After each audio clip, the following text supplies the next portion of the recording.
is right now. Hurricane Jose a little bit closer to our coastline, the eastern seaboard. However, Hurricane Maria impacting the Caribbean once again, and then a little bit further out in the Atlantic, Tropical Depression Lee. And we have Dr. Erika Navarro and Chris Warren here with us to describe and talk more about the tropics. All right, thank you so much, Liana. And Dr. Navarro, when we look at a couple of threats, there's Jose and there's Maria. Jose, it seems that the threats with that are, if you take the proper precautions, avoid the water, you should be okay. Yeah. Right? Maria, that's a different story. This is a monster. This is a beast. You're going to have to do a little bit more than just avoid the water in this case. This is a hunker down, find sturdy structure situation. Watch out for flooding vulnerable areas. This is some real serious stuff. Absolutely. This is a very dangerous system that we are looking at right now. It's down in the central Atlantic, making its approach to the Leeward Islands there, the first approach to land. And as of today, it became a Category 4 hurricane. We were expecting that strengthening yesterday. We saw it happening earlier today.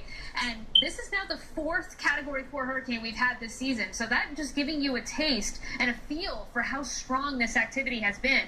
And the last time that we've had that happening this early, so what's today, September 18th, was back in 2010. But don't be deceived. There's only 3 other years on record where we've had that happen. So this is likely going to be a very good taste here for the amount of strength that we're seeing from these storms. And it doesn't matter if you have 6 Category 4 hurricanes if none of them make landfall. That's very true. Right? Yes. I mean, it's more trivial. Yeah. But when you have a Category 4, which flirting with maybe 5, it's not unreasonable to say, would you say? Absolutely not. No, this storm definitely stands a chance to intensify more, unbelievably. And it's going to hit populated islands. Yeah.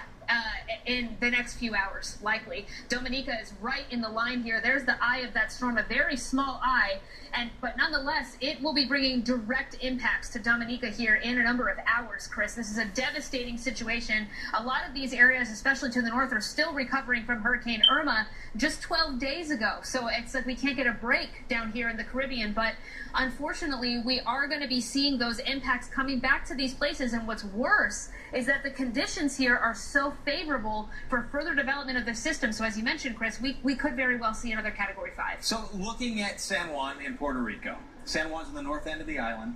And we'll talk about just Puerto Rico, the whole island. What would you, if you were in Puerto Rico, which track, because this storm can go anywhere, the center of this, anywhere Absolutely. In the red and even outside of it a third of the time.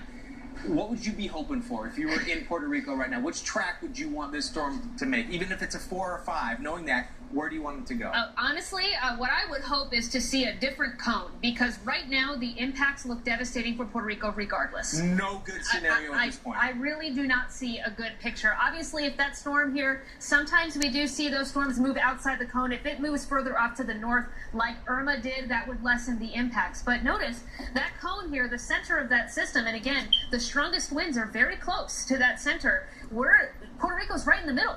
So even if it goes further south or further north, you're still going to feel it.